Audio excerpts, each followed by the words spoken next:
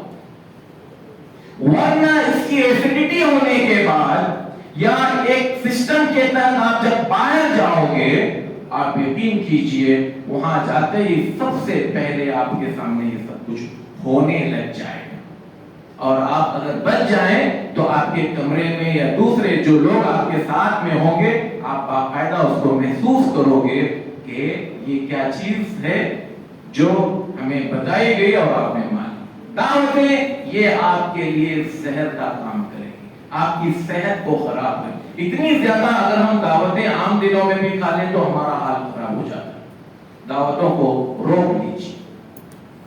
آپ کو جو سامان لے جانا ہے اس سامان کی ایک فہرست تیار کر لیجیے، کیا کیا چیزیں آپ کو یاد آ رہی ہیں سب لکھتے جائیں۔ پھر ساری چیزیں ہو گئی، جو چیزیں آپ خرید رہے ہیں اس کو ٹک مارک کرتے جائیں۔ آپ کو پیکنگ کرنی ہے تو پیکنگ کرنے کے وقت میں آپ بھی اور آپ کے ساتھ آپ کی اہلیہ جا رہی ہے، دونوں سامنے بیٹھے. پیکنگ چاہے کوئی کرے، بیٹا کرے، بیٹی کرے، داماد کرے، بھائی کرے، لیکن آپ وہاں پر سامنے رہیے. اور ہر چیز جو بیگ کے اندر جا رہی ہے اس پر دوبارہ ٹک مارک کریں کہ یہ اندر گئی. ورنہ کیا ہوتا ہے پتہ؟ آپ ایک چیز وہاں گئے، جانے کے بعد آپ سوٹ کیس کھولتے ہیں، وہ چیز ملتی نہیں، اوپر نیچے اوپر نیچے. اور سب سے پہلی گالی پیک کرنے والے پر جاتی. پھر دوبارہ جب آپ دوسرے دن کسی اور کام سے بیگ میں دیکھتے ہیں تو وہ چیز جو آپ کل ڈھونڈ رہے تھے چھانٹ کر کے دیا میں یہاں. یہ میں فرضی باتیں، افسانوی باتیں نہیں کر رہا ہوں. حاجیوں کے کمروں میں جا کر بیٹھ کر جو چیزیں ہوئی ہیں میں وہ آپ کو کانفیڈنس ہونا چاہیے یہ چیز اندر گئی تبھی میں نے ٹک مارک کیا، اور وہ چیز سلیقے سے آپ تلاش ڈھونڈی. جو چیزیں آپ کو لے جانی ہیں، ظاہر سی بات ہے اس میں پوری تفصیل نہیں بتاؤں گا آپ کو، لیکن جو میرے نزدیک بہت زیادہ ضروری ہے میں نے اس کو یہاں پر نوٹ کیا. گوگل آپ اپنے ساتھ ضرور رکھیں.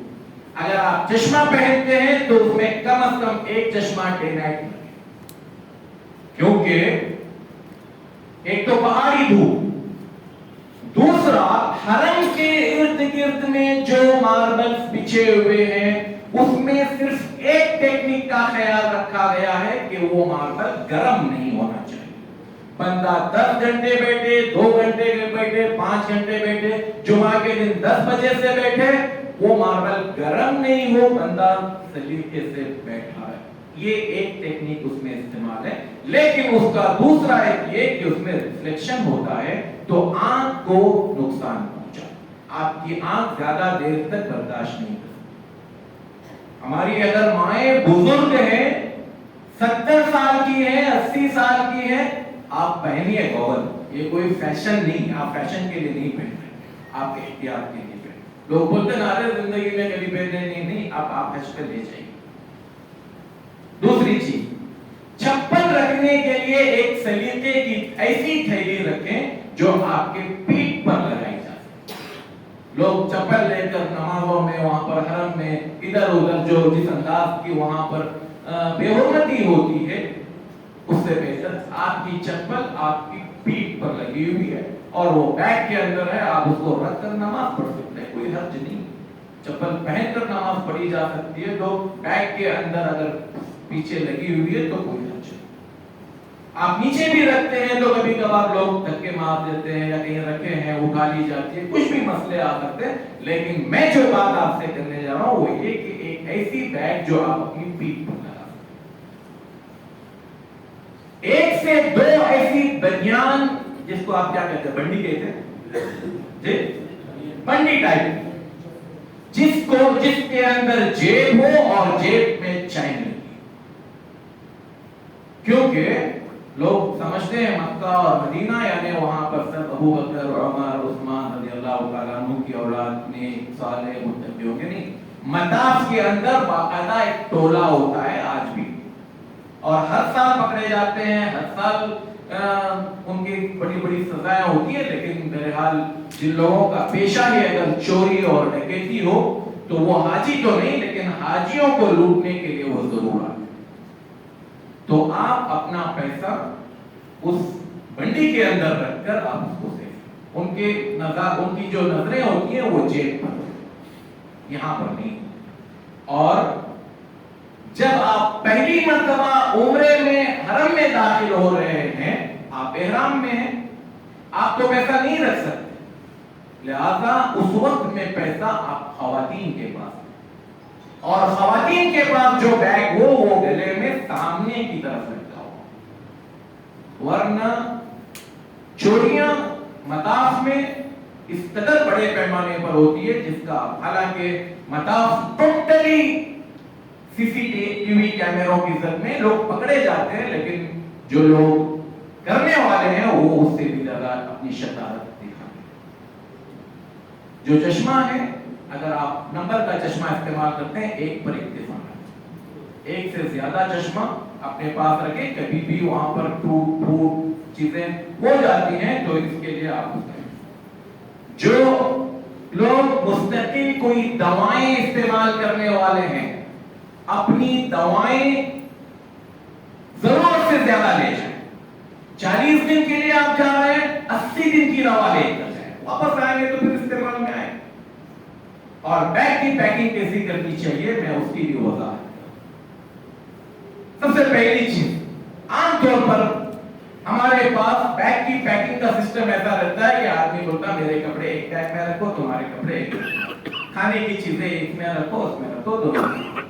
بسا اوقات وہاں پر کام کرنے والے لوگ انسان بیگ مس ہو جاتے ہیں، ادھر ادھر ہو جاتے ہیں، ملنے میں دیری ہو جاتی ہے، یا خود آپ جو ہے میں اس کی بات بتاؤں گا آپ کی بیگ کی پیکنگ بھی کیسی کرنی چاہیے، بیگ کے اندر کیسے رکھنا چاہیے، بیگ کے باہر کیسے رکھنا چاہیے.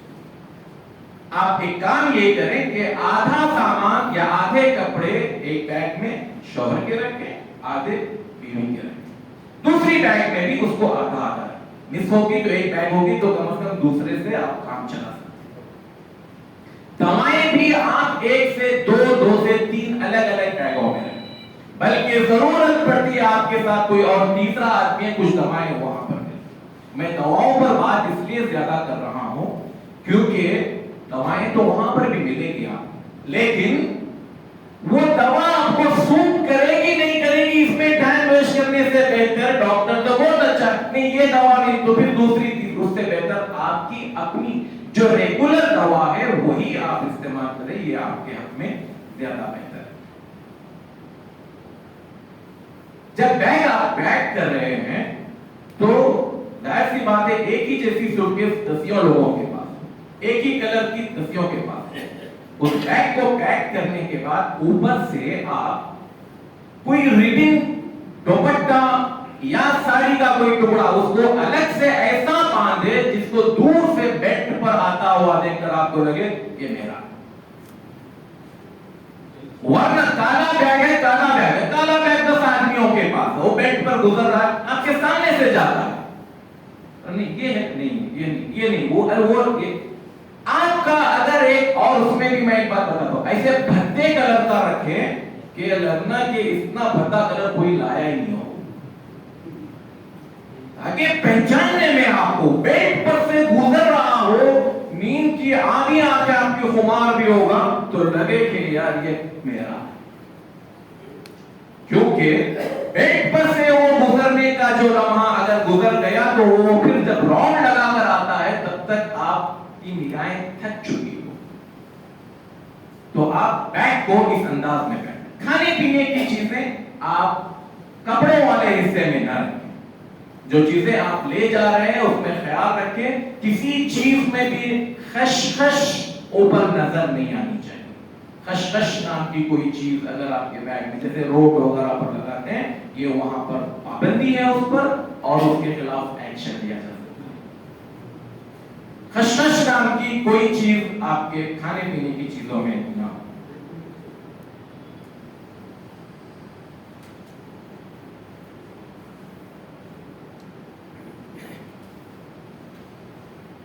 ابھی آپ کے پاس جتنا وقت ہے میں بہت ادب سے عاجزی سے کہوں گا آپ حج کرنے کی تیاری سیکھیں، حج کا طریقہ سیکھیں، کیا کرنا ہے. اگر میں آپ کو یہ بتاؤں کیا کرنا ہے 10 منٹ کے اندر آپ کو حج کی پورے چیزیں میں بتاؤں، لیکن لوگ کیا غلطیاں کرتے ہیں اور ان غلطیوں کو خود نہیں لوگوں کو لے کر کرتے ہیں، اس پر لوگوں نے پی ایچ ڈیاں کر رکھی. حج کرنے کا طریقہ A4 سائز کے پیپر میں آگے پیچھے لکھے جا سکتے ہیں، لیکن غلط جو چیزیں ہوتی ہیں اس پر لوگوں نے پی ایچ ڈیاں کر رکھی. تو لہذا یہ آپ کے لیے بہتر ہے کہ یہاں کے بعد جو وقت بھی آپ کے پاس ہے اس وقت کو آپ اس میں لگائیں، حج کو سیکھنے کے حوالے سے آپ تیاری کرتے رہیں.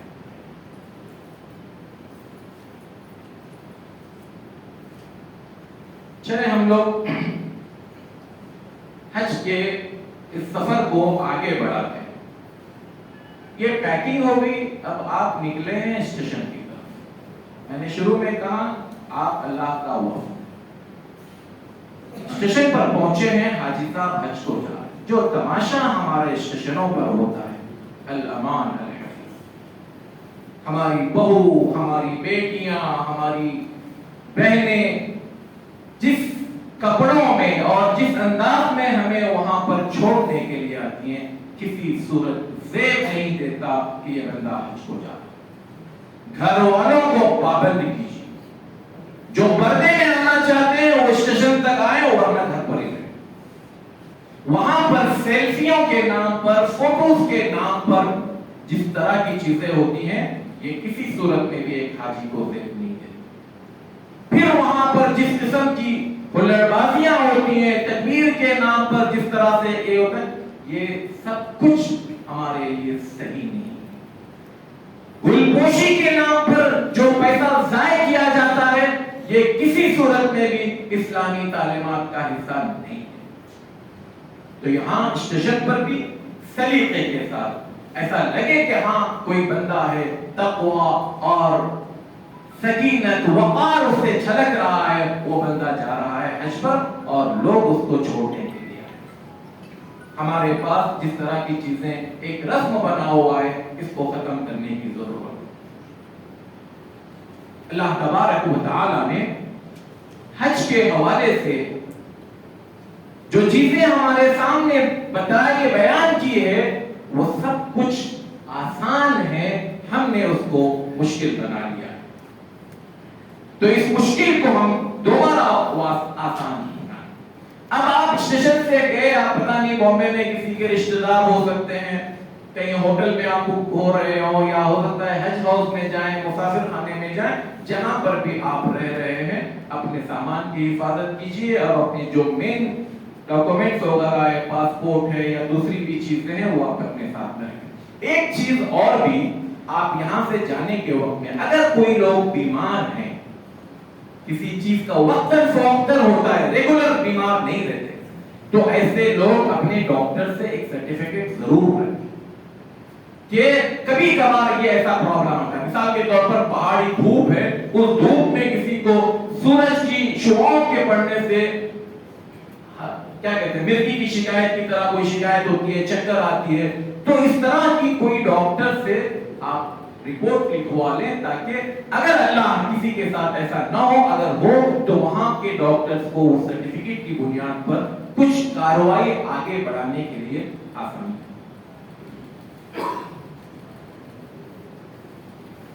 آپ کے ہاتھ میں جو سامان جا رہا ہے, کچھ بیگ تو آپ فل پیک کریں گے جو کارگو والے حصے میں چلا جائے گا. جو آپ کے ہاتھ میں سامان جا رہا ہے, اس میں ایک جوڑی کپڑا, کچھ دوائیں, پانی, اور پھر آپ کی ضروری چیزیں جو استعمال کی ہیں وہ ہینڈ بیگ میں بھی رکھیں. کھانے پینے کی بالکل چیزیں رکھیں, کیونکہ دیر درست ہر جگہ ہوتی رہتی. اب آپ کو نکلنا ہے بامبے میں, جہاں آپ نے قیام کیا ہے وہاں سے ایئرپورٹ کے لیے.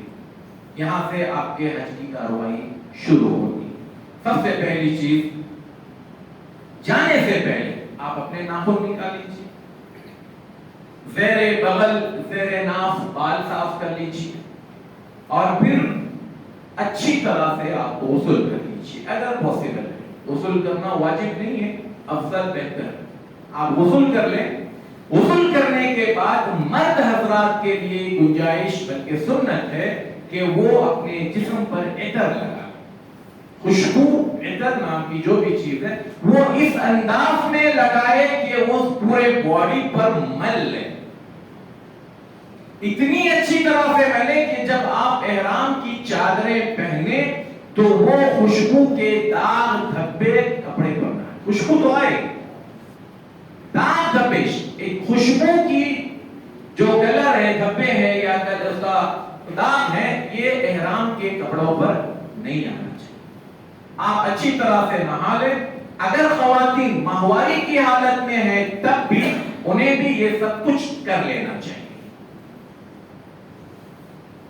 بال ناخن صاف کر غسل کر لے، اور پھر اب آپ کی باری ہے۔ خواتین کے لیے تو احرام نام کی کوئی الگ سے چیز نہیں ہے، وہی اپنے اسلامی کپڑے یعنی جو ڈھیلے ڈھالے ہوں اور اسلام کی عکاسی کرتے ہوں، فٹ نہ ہو، جسم کا جھلکتا نہ ہو، یا مردوں کے کپڑوں کی مشابہت نہ ہو، پینٹ، جنس پینٹ یا ٹی شرٹ اس طرح کی کوئی چیزیں، یا پھر کافروں کی لباس کی طرح نہ ہو، جیسے ساڑیاں وغیرہ بھی جس میں بلاؤز اگر پہنتے ہیں تو جو ہے پیٹ پیٹ یہ سب کچھ نظر آتا ہے، یہ عین غیر اسلامی لباس ہے۔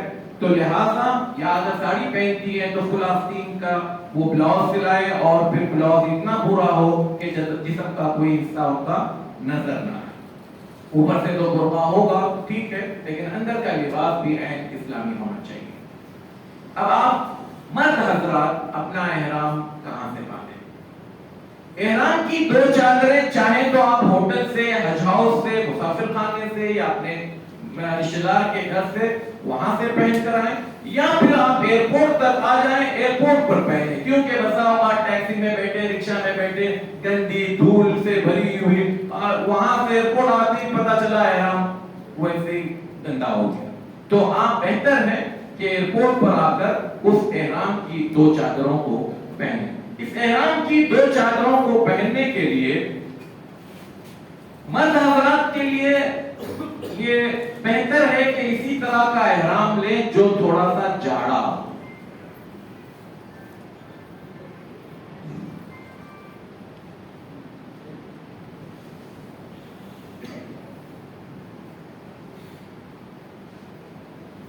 یہ جو چادر ہے، 2 چادریں، ان میں سے ایک چادر آپ کے پہننے کا طریقہ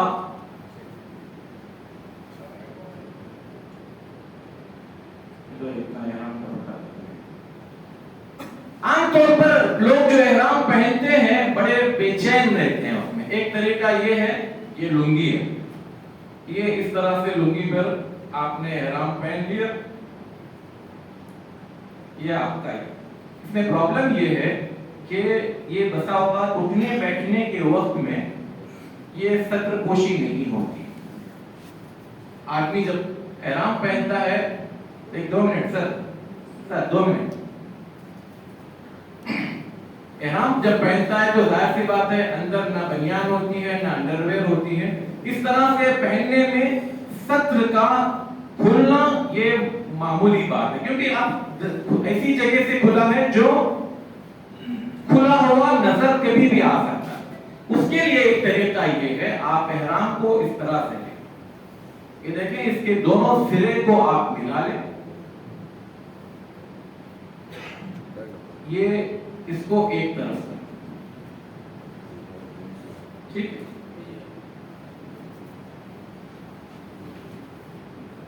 اس طرح سے ملانے کے بعد آپ اس کو ادھر لیں۔ یہ مجھے لگتا ہے چھوٹا ہے یا بچے کا؟ چھوٹا ہے۔ ہاں وہ پہلے وہی لیا تھا میں، لیکن یہ ہے پھر ہاں چھوٹا ہے، نیچے سے بھی چھوٹا لگ رہا ہے جی، وہ تو اسی کا ہے۔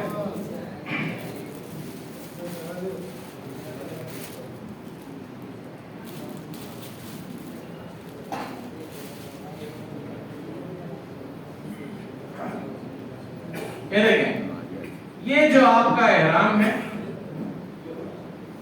یہ اس طرح سے آپ اس کو یہاں سے اس کی طرف آئیں، ادھر آنے کے بعد آپ اس کو واپس لے کر اس کو لے کر آپ فولڈ کریں جتنا آپ کے ٹخنے کے اوپر تک آ جائے۔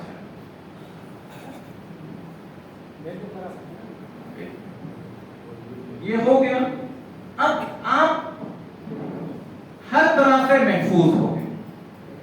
اس میں ایک فائدہ یہ ہے کہ آپ کی ستر پوشی ہو گئی، دوسرا آپ جتنا بھی لمبا پیر ڈالنا چاہیں، ایک منٹ پہلے یہ بغیر بیلٹ ضروری نہیں ہے، بیلٹ میں آپ پاسپورٹ وغیرہ کے لیے، تو اس میں آپ کا یہ آپ جیسے بھی بیٹھیں جیسے بھی اٹھیں بلکہ آپ سوئیں تو یہ کسی صورت میں بھی آپ کے دیکھیں یہ اندر پیک ہے، ادھر سے بھی پیک ہے، تو یہ احرام کے پہننے کا یہ طریقہ ہے۔ پھر سے ایک مرتبہ میں بتا دوں، اس کو آپ پوری طرح سے ایک سرے پر لے جائیں، یہاں تک لے آئیں، اچھا یہ رائٹ سے بھی ہو سکتا ہے، یہ لیفٹ سے بھی ہو سکتا ہے، یہ صرف ایسے بھی آپ کریں،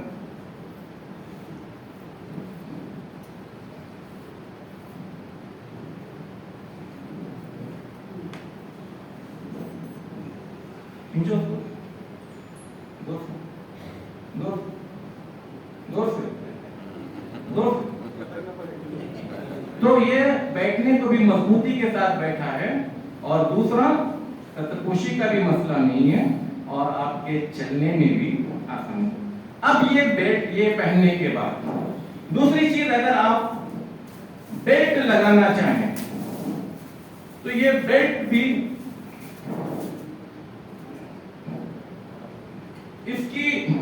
اس بیلٹ کی لوگ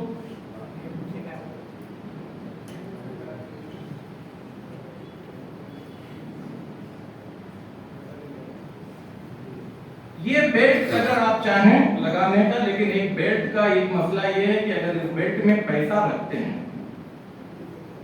تو یہ کاٹنے کے لیے زیادہ آسان ہے۔ میں ایک بار آپ جنرلی اس کو رکھ رہے ہیں پیسوں کے لیے، آپ حرم میں طواف کے لیے جا رہے ہیں، پیسہ اپنے پاس مت رکھیں، خواتین کے پاس رکھیں، بیلٹ یا پرس میں رکھ کر وہ اپنے انداز میں جس طرح سے بھی رکھیں، تو یہ بیلٹ کا فائدہ آپ کو اس کی ضرورت نہیں ہے اگر آپ اس طرح سے احرام باندھتے ہیں، اگر پھر بھی آپ لگا رہے ہیں کیا تو یہ بیلٹ آپ اوپر سے لگا لیں تو آپ کے لیے یہ آسانی ہوگی۔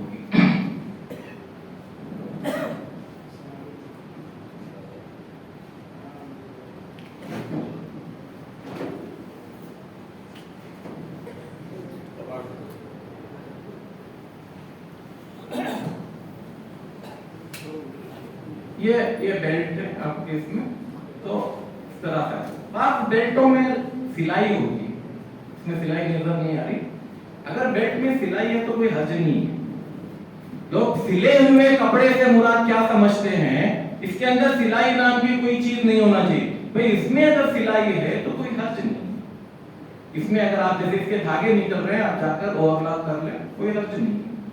سلائی کا مطلب یہ کہ آپ کے اپنے باڈی پر آستین، شرٹ کا سائز، پینٹ، کمر، اس طرح کی چیزیں نہیں ہونی چاہیے، باقی اس کے کسی حصے میں اگر کوئی سلائی ہے تو اس سے وہ مقصد نہیں ہے۔ چاہے چائے پی لیں، انشاءاللہ چائے پینے کے بعد ہم اپنے آگے کی بات کریں۔